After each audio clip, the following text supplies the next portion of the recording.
Well, again, I have 12.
Everybody see here, I think we have a forum now, so we will get this meeting. Everybody see here, I think we have a forum.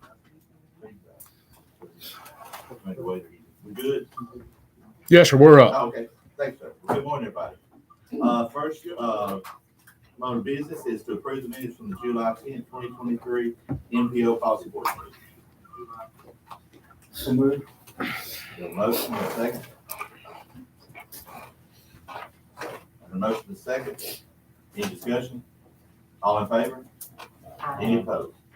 Item number 2 carries. The third item is election of officers for the FY 2024 year. This will be our first meeting for this session, so do I need to let somebody else do this?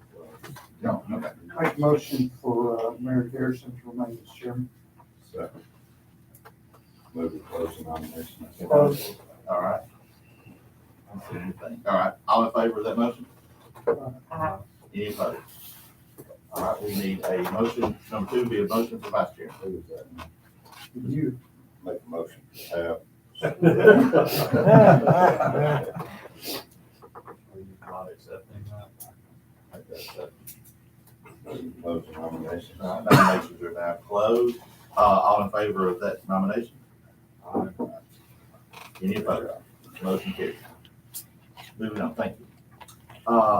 Next, we have a presentation on the Bethel Road and I-65 interchange traffic study from Garver Engineering. This is Ms. Parker Crenshaw with CDG.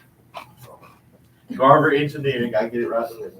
I'm sorry, I work with her husband with CDG too, so I get, she won't get mad at me. So. Good morning, everyone. My name is Poncho Crenshaw with Garver, and Scott Leach is typically here with me, but he is out in Canada on a deer stand right now. Hopefully keeping warm. But I will be presenting today on the Bethel Road and 65 interchange. We started this study in early this year to determine the need for the proposed interchange itself. So the study area is State Route 36 from I-65 to Highway 31, Delta Road from State Route 36 to I-65, and the I-65 to State Route 67 interchange. We evaluated 8 study intersections for this study. That includes the intersections at the State Route 36 and 65 branch, State Route 36 Delta Road, State Route 36 Highway 31, Highway 31 at Sparkman, Delta Road at Indian Hills, and the intersections at State Route 67 interchange. So we know there's issues out along State Route 36, especially in the Hartselle downtown area, and also some congestion at the State Route 36 and 65 interchange. That interchange right now is currently stop control at the southbound ramps, and it's signalized at the northbound ramps.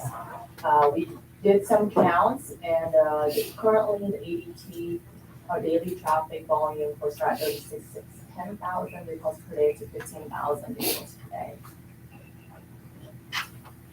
We also did safety analysis. MPO provided crash data for the last 5 years, 2017 to 2021. And based on those data, rear end crashes were most common, followed by angle crashes. And that majority of crashes occur at intersections or driveways on State Route 36. We developed a heat map that's on the right side, and you can see hotspot locations based on the crash data. And State Route 36 and Highway 31 is a lot of crashes for sure. You know if the intersections are are they signalized intersections where those crashes are? Some are. The Highway 31 and 36 is signalized. There's also some that are not signalized within the State Route 36 corridor. And the crash rate for State Route 36 is 3 times that of the state crash rate. We also perform traffic forecasts using the traffic data from the travel demand model that MPO provided. So we developed the growth rate for the study area and applied that to the existing 2023 volumes to develop 2045 no-bill volumes. So based on that, we project that State Route 36 will increase up to 22,000 vehicles per day by 2025. which is, a lot more than what a two-lane can handle. We also perform operational analysis for existing conditions, and currently we already see full level of service, especially the state route 36 and I-65 southbound ramps during both peak hours.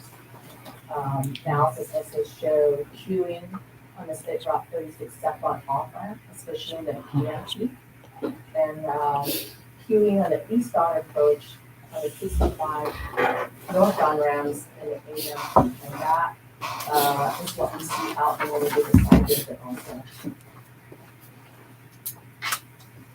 And by 2045, analysis shows that a lot of the majority of intersections will deteriorate to level service CDR at rate for multiple movements. You can see that if you go on the right, level service B is orange and level service F is red, and there's multiple movements at all intersections that happen.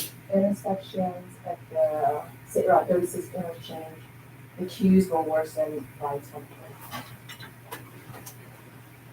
We put together concepts for proposed improvements.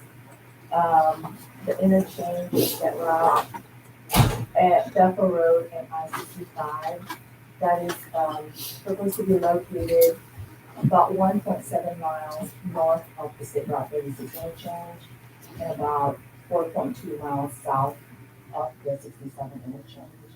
And the connector will be an extension of Bethel Road from Bethel Road and Indian intersection to Highway 31.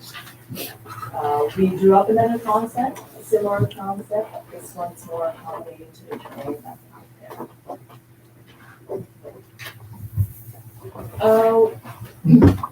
We analyzed the build conditions with the new interchange and the connector. So we were provided travel demand model, traffic data from the travel demand model with and without the interchange and connector. Based on that, 50% of the traffic, it will reduce 50% of traffic on State Route 36 with the new connector. So we use that to reroute the portion of traffic to do new connector and interchange. And based on that, State Route 36 volumes will range from 10,500 to 15,500 in 2045. And the new connector will have an estimated ADT of 10,000 vehicles per day. Operational analysis was performed with the proposed interchange and connector. And the new interchange will operate adequately with stop control. The analysis also showed improvements in overall delays of intersections along the Route 36. But there is some intersections that still have poor level of service, like State Route 36 and 65 interchange. So in addition to the interchange and the connector, there would be some additional improvements that's still required. We did an iterative process to figure out what additional things to be needed. At the I-65 State Route 36 interchange, we looked at signalizing this interchange and also looking at roundabouts. They both have good level of service or will operate adequately, but with the signal, you're going to require left turn lanes in the eastbound or westbound direction, which then would require the bridge to be widened. With the roundabouts, that won't be needed, so we can avoid widening the bridge. So this would be roundabouts we would recommend over signal. And we also recommend this for in near term.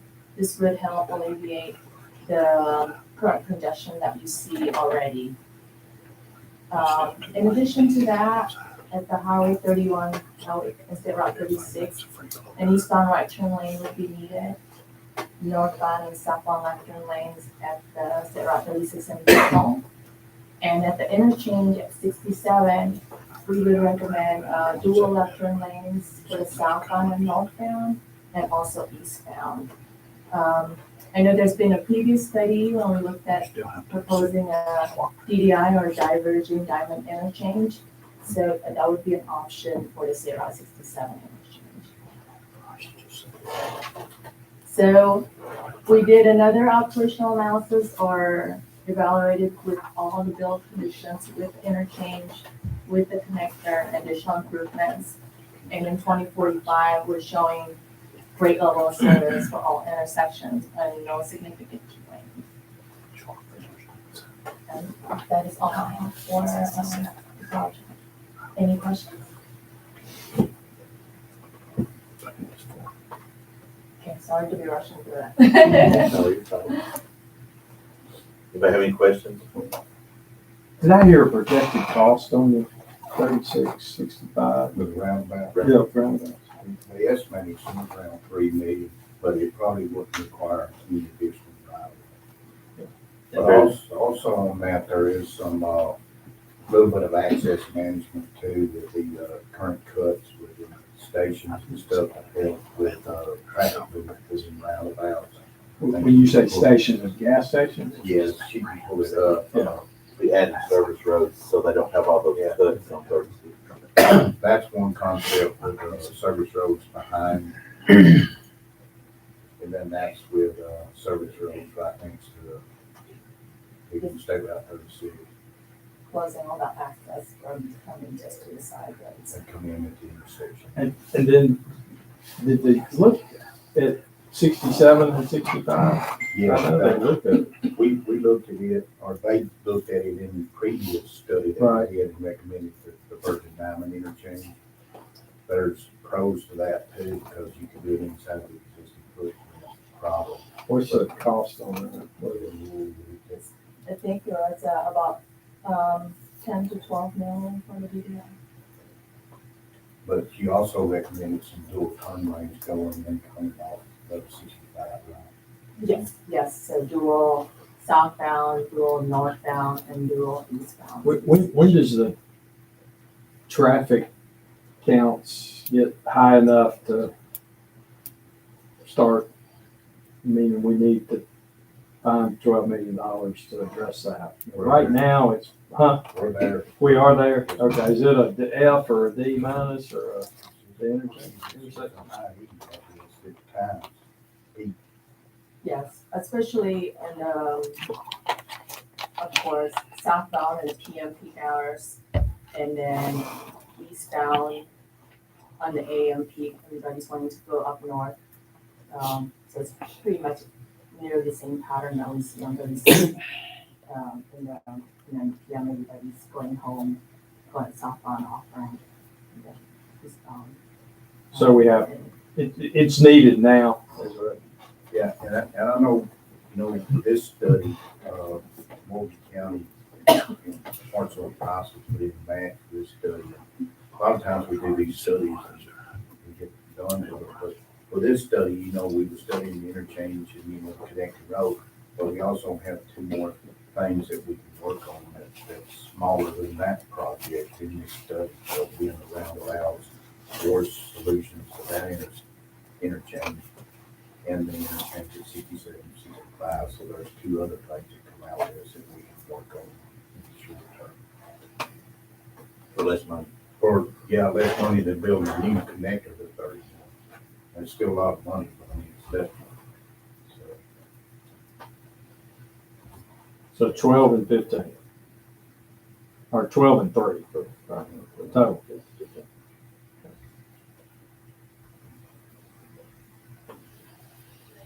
Any more questions?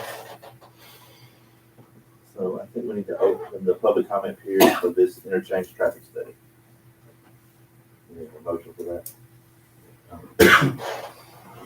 Second. Public comment period is open.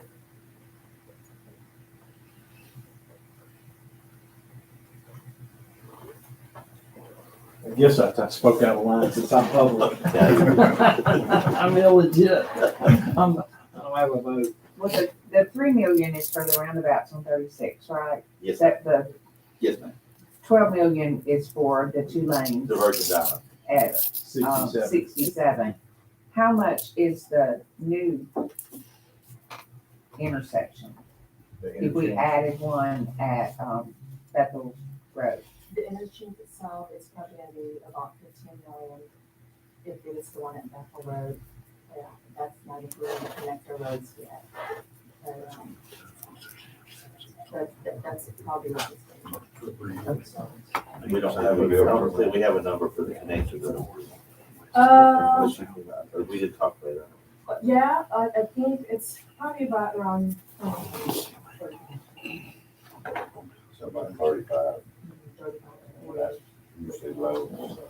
Yeah. But, yeah, you know, it's around 36, anticipated to be about 22,000, like, it's kind of really,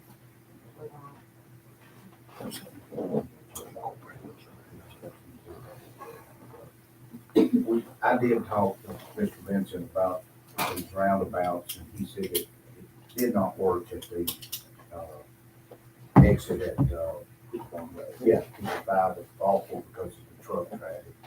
He said that they would look at this, it may work, it may not, but at least he said that they would look at it, so hopefully this will be less truck traffic to where it would work, but I think, we're gonna talk to them. Could that be a way to send them down to Thompson Road, more the trucks, I and think kind that's of a discussion that they need to have. get them off Main Street?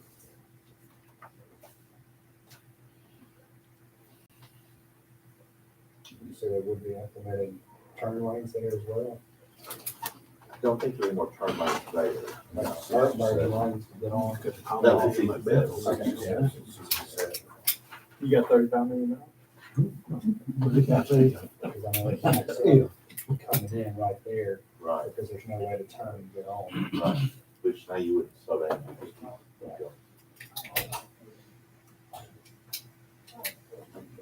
But I think we're gonna have further discussion with these guys to see what can be done at that.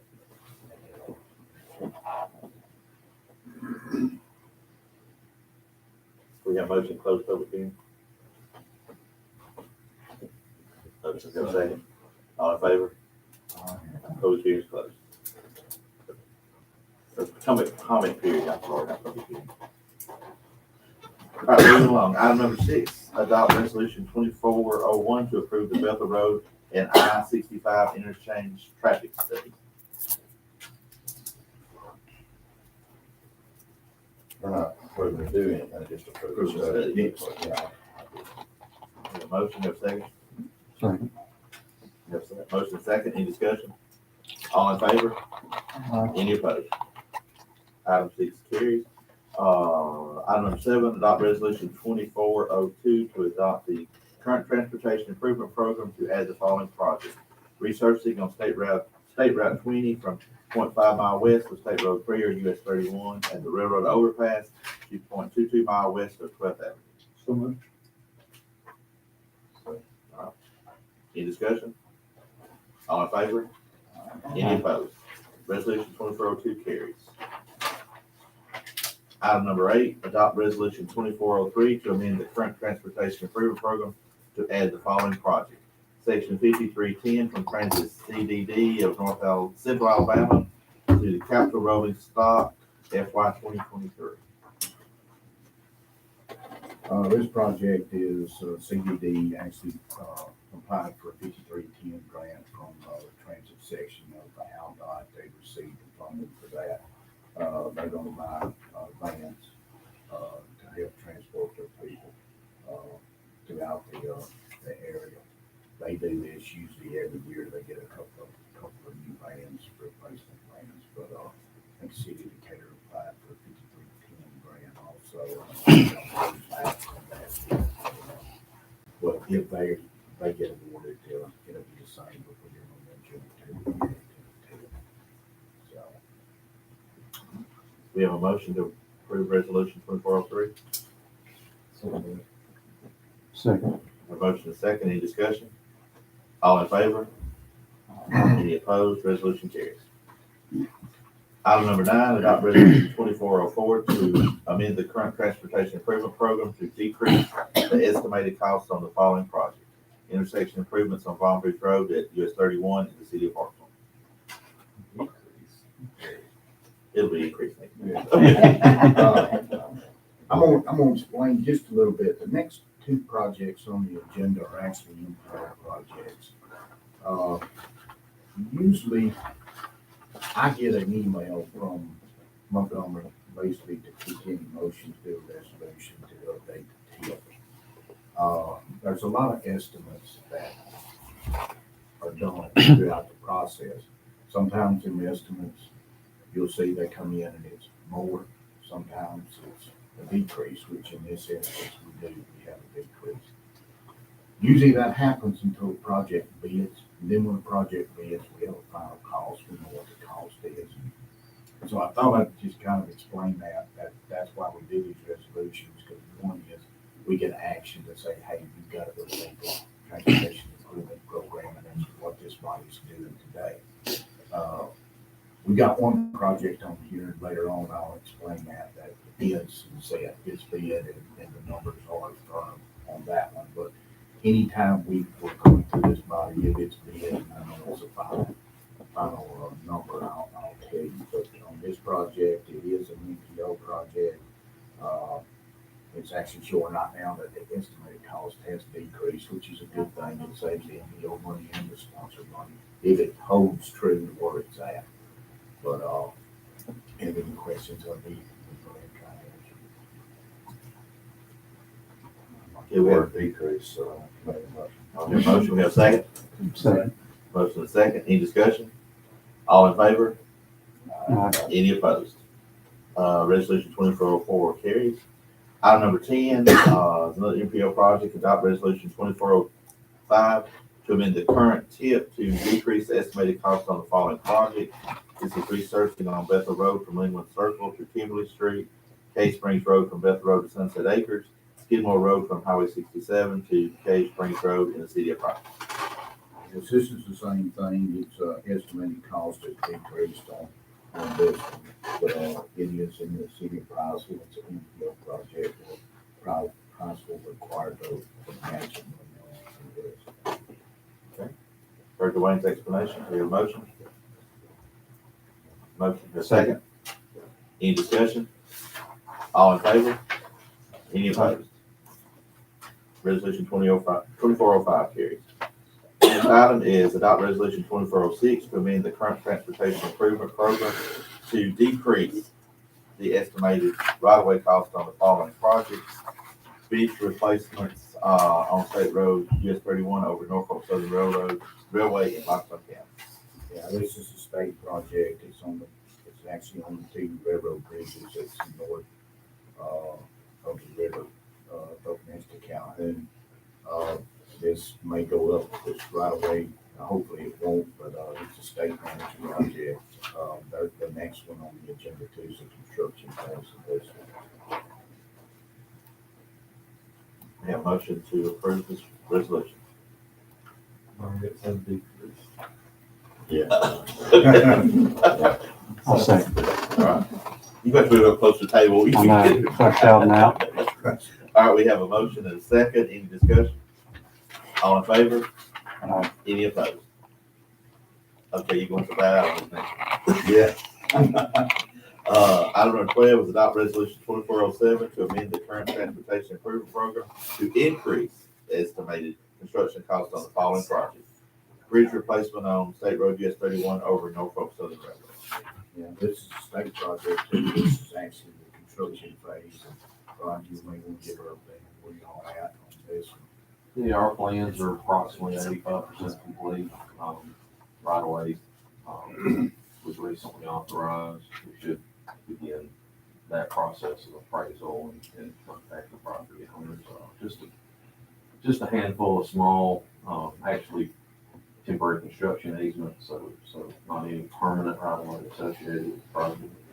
There will be utility work that would have to take place, after the right of way is in place. And this construction phase obviously is scheduled for, I think it's early fiscal year 25. Thanks, sir. We have a motion to approve 2407. Second. Motion is second, any discussion? All in favor? Aye. Any opposed? Motion carries. So resolution carries. Let's see, item number 13, adopt resolution 2408 to amend the TIP to add funding to the following project. Adding lanes on, Spring Avenue from Day Road to Cedar Lake Road, south of 67 and west of State Road 3 in the city of Decatur. This is a construction closeout on Spring Avenue, right? It is. Looking around the room, I think I'm the only one in here. You might have been here when this project started, but we've been dealing with this project in the MPO since 1999. And, I was 4 years old, just for the record. it's taken a long You weren't here. time, and it was put in the system in the mid-90s, probably 94, 95. We've been dealing with this project for a long time. And a lot of bumps in the road on it, but it's finished. It got finished in around 2019.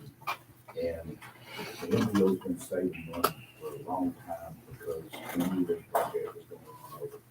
You know, and I've been over every administration since then, hey, it's going to run over. We thought it was going to run over a lot more than what it did, but we're closing it out now. Reason why it's gone over, and running with some bad soil and dirt, they had to dig it out and replace it. So P-Wright McAnally was actually the engineer of the city now, and we knew it was going to overrun about $1 million, but got with the state, and they said, yes, we can close it out. So we're trying to close it out now. This project is eligible for the 80-20, which the MPO picks up 80%, the city will pay the 20% match on the overrun. So that resolution that you have today is run over $1,088,293. The MPO pick up $870,000 that, the city picking up $217,000. This is a resolution. I don't know when the city could get invoice for that amount. I checked with CFO and she said already. Well, at this point, I guess we get invoiced in about 2030. So, we would try to, I would try to get out to go ahead and invoice that. After the resolution, we can all approve the resolution. But, like I said, we know it was going to run over. This project is taking a long time for a 2-mile road. And this project actually kicked off to where I started telling the MPO, look, we need to do intersection projects and resurfacing because we can't afford widening roads. It's too much money, and the MPO we don't get enough money to do that. But that's just a little bit of explanation. If anybody has any questions, and we'll try to answer them. But when this project started, it was much cheaper to widen roads. Yeah, I think originally when this project was put in, it and Thompson Road both were pretty close at the same time. It's like $1.2 million, $1.5 million at that time, but that was in our mid-90s. Thompson Road got up to 19 million, I think. So I think somebody mentioned this morning, this was a career project. Yeah, pretty much is. We've got 29 years in it. It's been with you ever since I've come over here in 1999. So, yeah, it's been a career. It's been a lot of headaches. So we should have renamed it after you. So we've been, I think I counted up, we've been,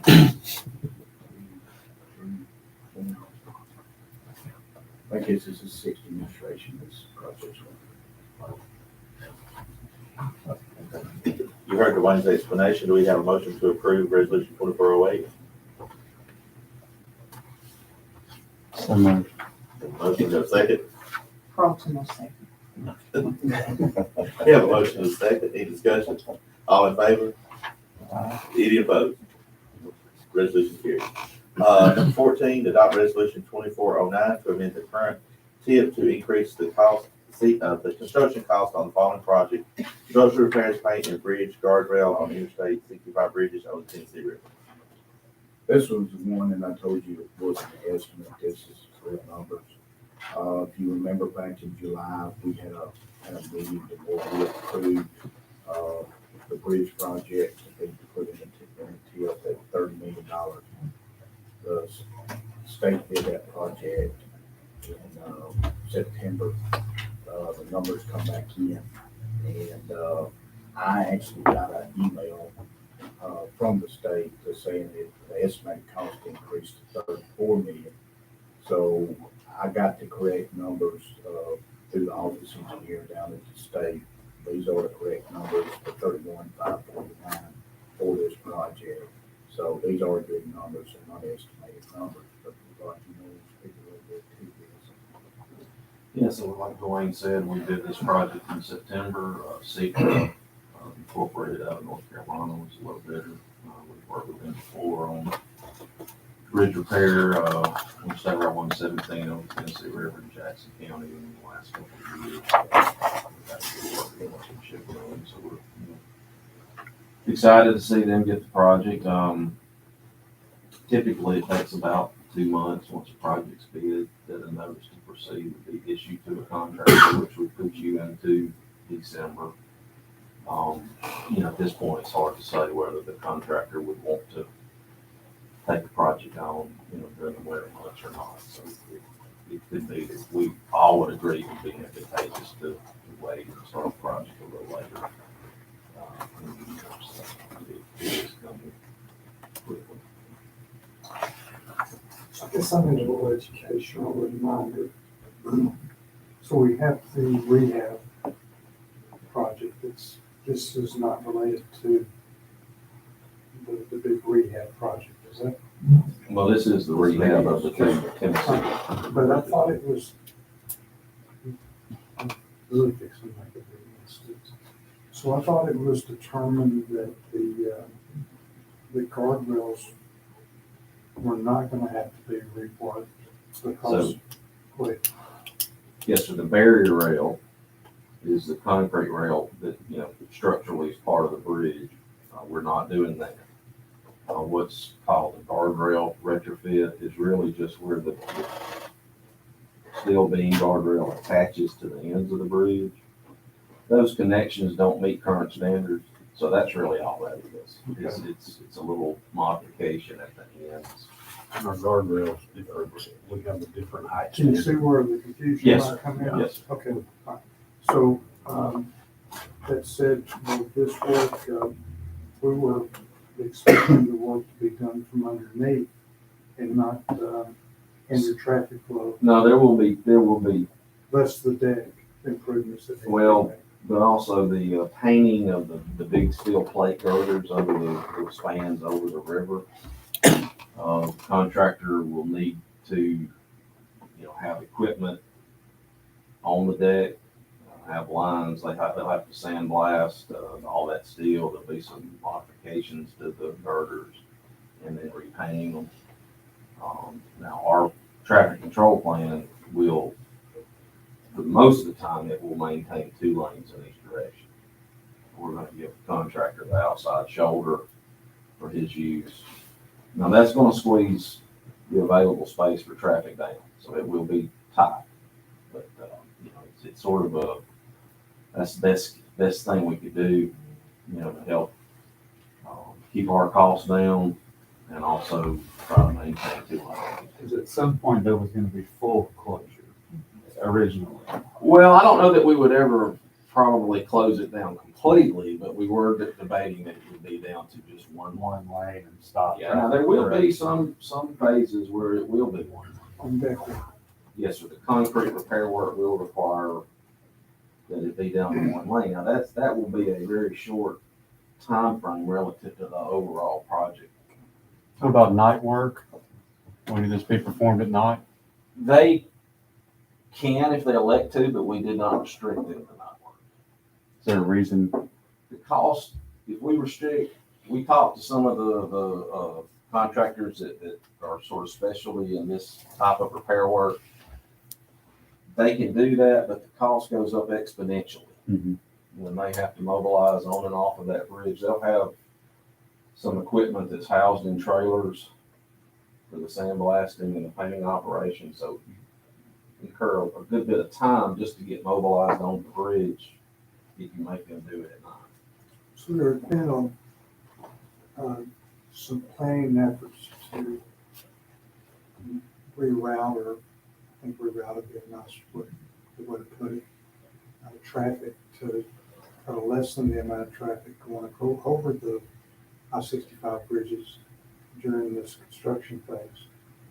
Will that still be, So our traffic control plan will include, message boards and things several miles south in each, or south and north in each direction, that will give motorists an opportunity to consider alternate routes. It will not be a dictated case where you have to exit and use, State Route 67. so because of you said it's reduced to, as far as the width, the 2 lanes for safety purposes, will it not be mandatory for bikes?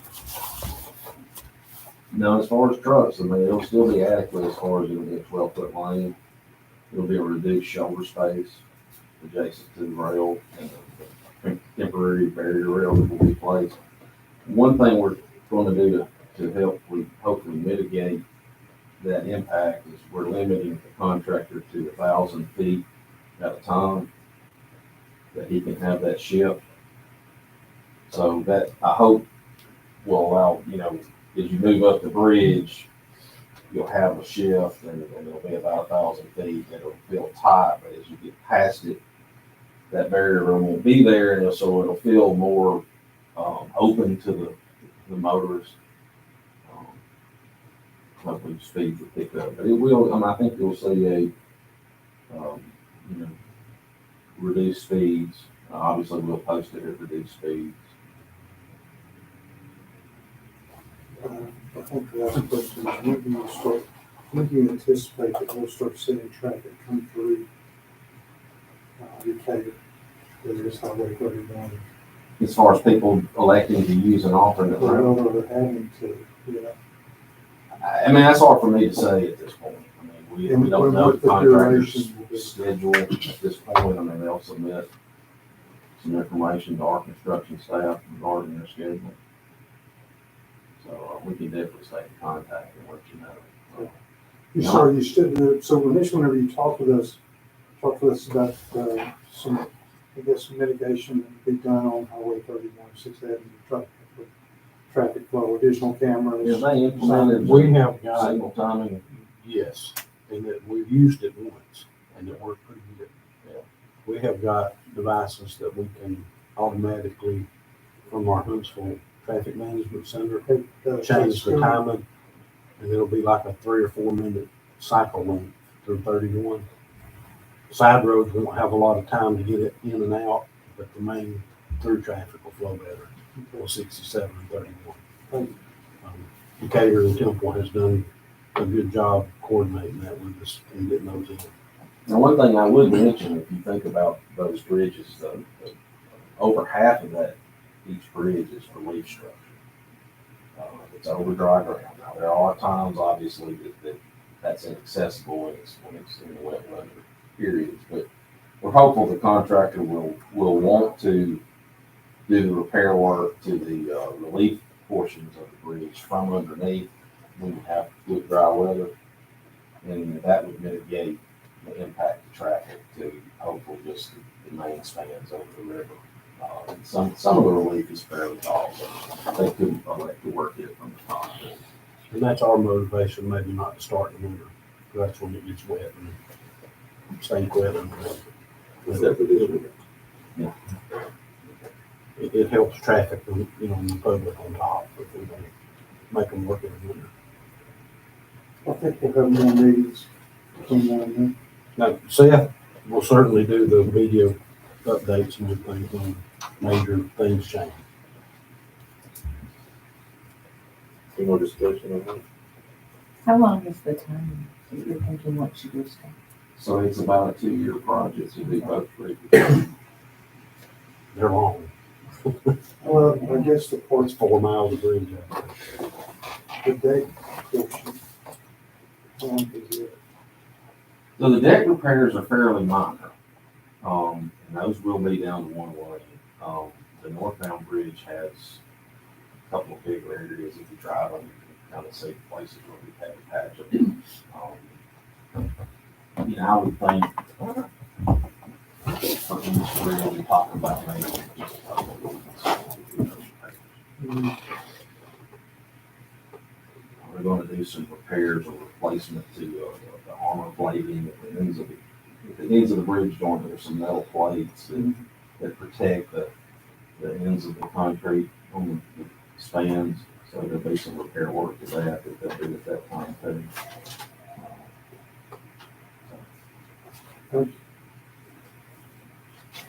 We did a couple of different analysis of the bridge deck to determine how much we needed to repair.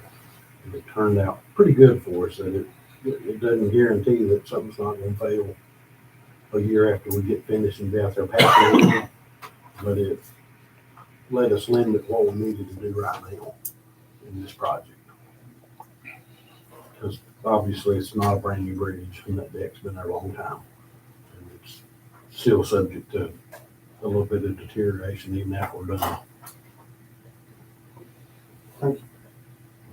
More discussion on that? All right, we have a motion to approve resolution 2409. Motion have a second.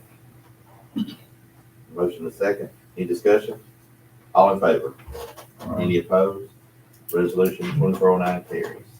Item number 15, adopt resolution 2410 approving the FY 2024 Highway Safety Improvement Program targets.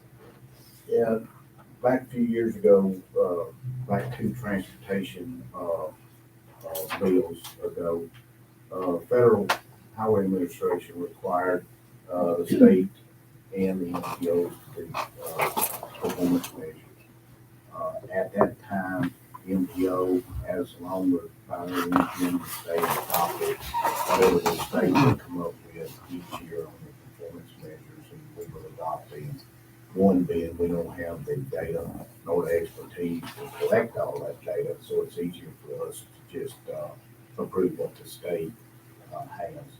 These are the performance measures for the Highway Safety Program, PM1. We do these every year, and you could look, and basically what it's doing is trying to set goals for fatalities, serious injuries, accidents, and the state is basically what it is. State has a consultant on board. The consultant works on all these performance targets. We've been in a lot of meetings as stakeholders to that group, so we do this every year. Some of them's every 3 years, but the PM ones are every year. So we're just adopting the state standards for the PM one targets. Heard Dwayne's explanation. We have a motion to approve this resolution. Motion and second. Motion and second. Any discussion? All in favor? Any opposed? Motion, resolution carries. Item 16, adopt resolution 2411, approving the updated 2020 smooth urbanized area map for Decatur Metropolitan Planning Organization. I'm gonna go through this at a 30,000 foot level. If anybody wants any extra information, I can go into it, or we can go into it after. Every 10 years of the census, you know, when they do the census, they define urban areas throughout the United States. And in them urban areas, an area that's 50,000 and above is deemed an MPO area. Well, some of the requirements is Federal Highway comes in and they allow us to smooth our urban area or adjust our urban area. If you look on the map and up here too, the yellow or the mustard area is actually the urban area. And if you see, it's all kind of different and got some enclaves in it. So we can go in and smooth our area. And we did that. If you look at the green, that is the smooth area. Goes all the way down to Hartsville, comes back around, and of course, north of the river. Now, why we do this is it makes the map not a jagger, but it's also anything in that green. Federal Highway Administration keeps up with data on the roadways for us. They put it in what they call a HPMS system, which ADOT manages it for the state. But all the data for the roads, if they're classified, we get that data, such as travel times, such as accident data, all that type of data. So that's why we do that. If you look also at the the dark road line, that's the MPO planning area. That area has not changed. Only place it changed was north of the river. If you look north of the river, we took in just a little bit because we don't know exactly, you can point to it there, Chris, we don't know exactly what's happening. We have a bridge study done and we've got some concept that's landing up there. Regardless of where the bridge goes, we need it for our traffic calming demand model because it helps us manage the roads a lot better. So that's the only thing that's changed pretty much on this map. We submitted this to ALDOT. ALDOT's had Federal Highway Administration, the state office look at it and they see the so this will become part, probably about a year, hopefully in about a year. We'll come back with a functional classification map. We always do that after the census. And I have all the functionally classified roads on there. And I have the planning area. And I have the adjusted area. And have the urban area in that map will be approved on this body also. So, but anything, any roadway that's functionally classified in that bold black areas eligible for MPO funds. So that's it in kind of a nutshell. So Thank you, sir. Heard Dwayne's explanation. We have a motion to adopt resolution 2411. Second. All right, we have a motion to second. Any discussion? All in favor? Any opposed? Item 17, adopt resolution 2412 to functionally classify Red Hat Road from State Highway 20 to its endpoint as a Tennessee River to be a major collector. also, when the census comes out, we have to go in and look at all of our traffic analysis zones. And because they changed a lot of times they changed the block line, so we have to go in and do a lot of work. So while we were doing this work, and I don't know how I've missed this all these years, but I've seen that Red Hat was not functionally classified. And I know we spent some money out there for it, but Red Hat does have a lot of traffic on it. And for our standpoint, we need that road to be functionally classified because we need it, number one, in the network, but also it's going to provide a traffic analysis zone because we're splitting some of these up. So it helps with our modeling procedure, but it also makes that road eligible for funding, which we may have. I think we spent some available access money on that. I know years ago. So it does need to be functionally classified. First phase of this, for this body to say yes, it needs to be functionally classified. I've got to get some traffic counts for that roadway, but we'll get them and they'll send it down. Hopefully it'll be approved and we'll be on the final functional classification. So Okay, motion to second. Motion to second. Any discussion? All in favor? Any opposed? All right, new business.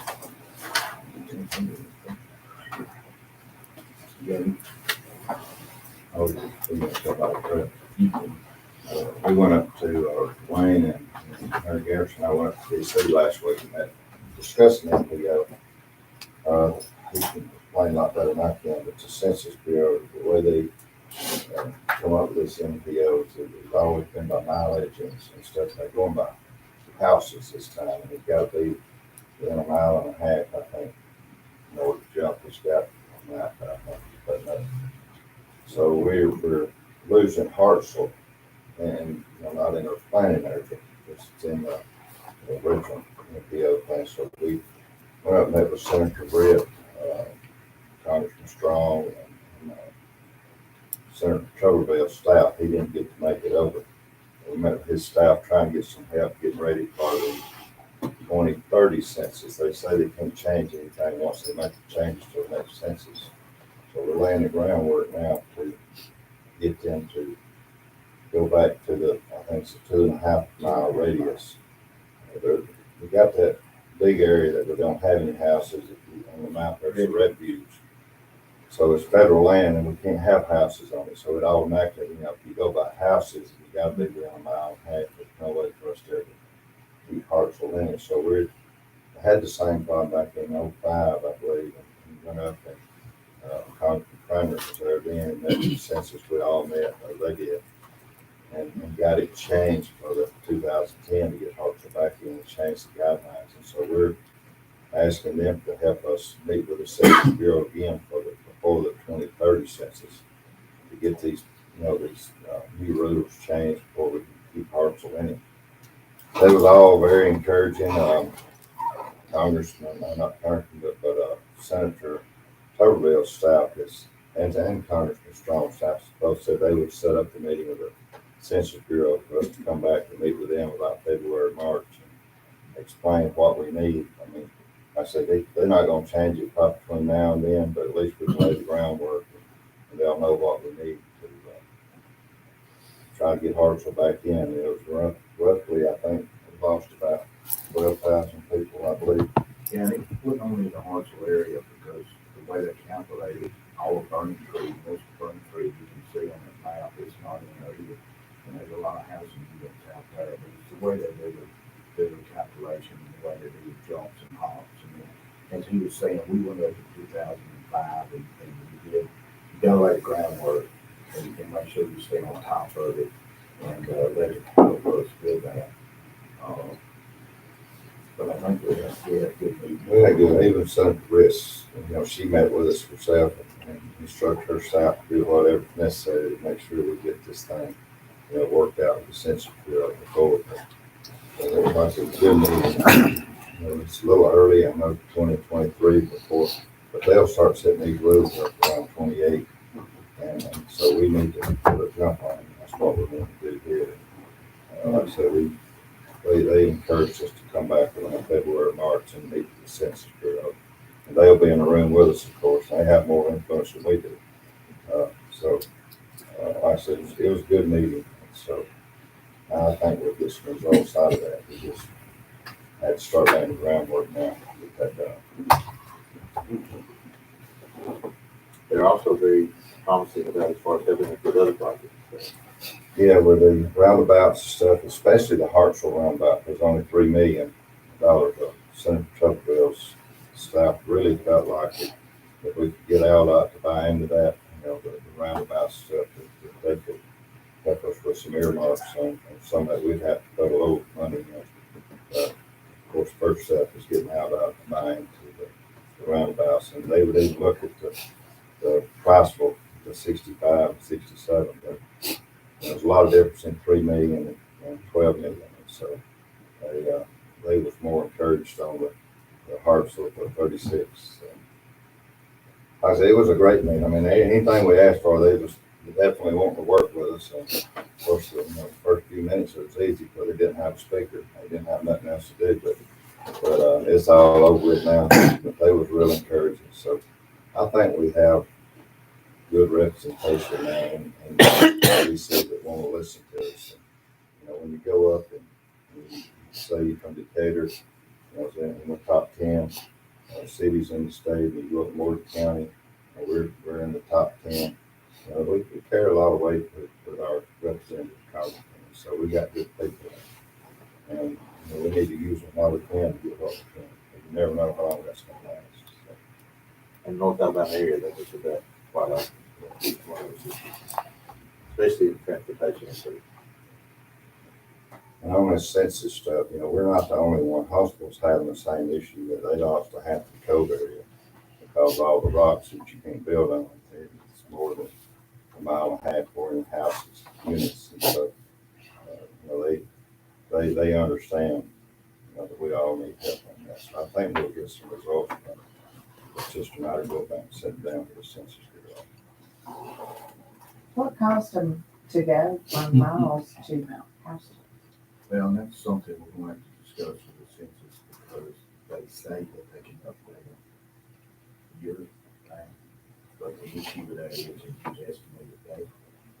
And come to find out that their estimated data is not really reliable. Now, it could be more reliable, but get more information. I mean, it's come a long ways.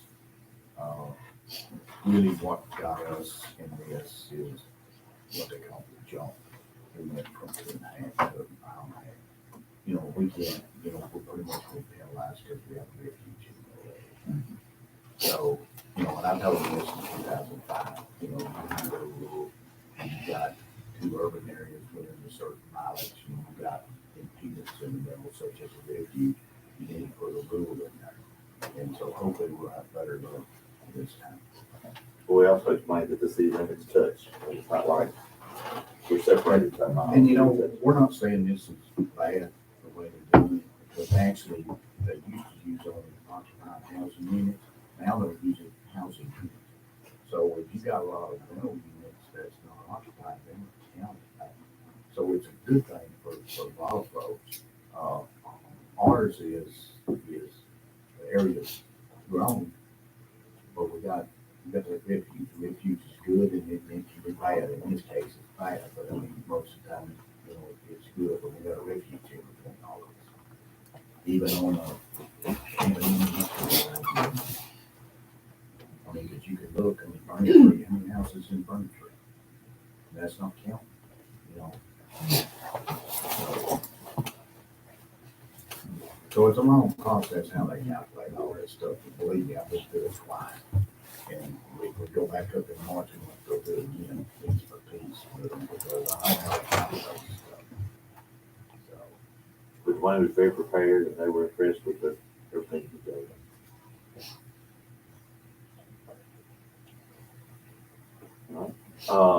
Do we have any more updates from Alba?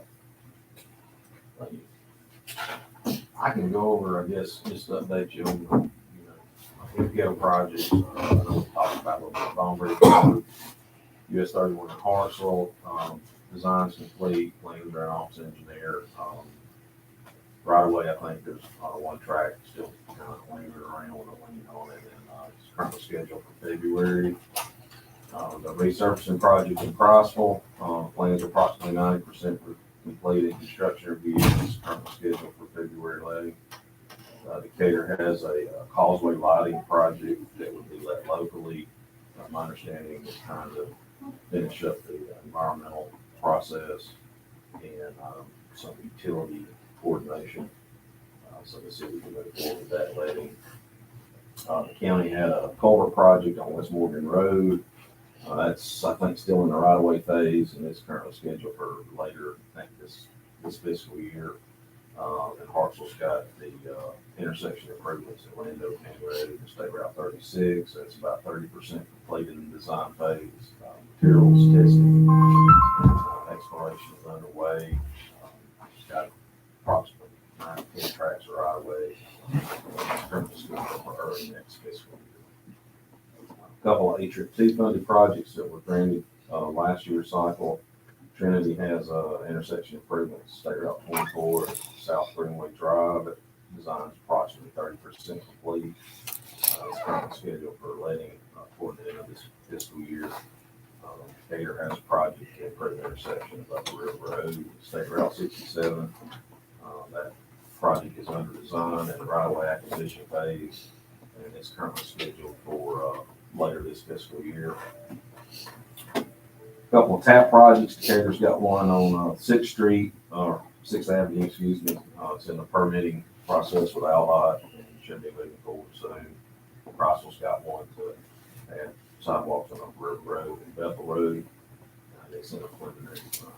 As far as Outlaw projects, we talked about the bridge project at Glen.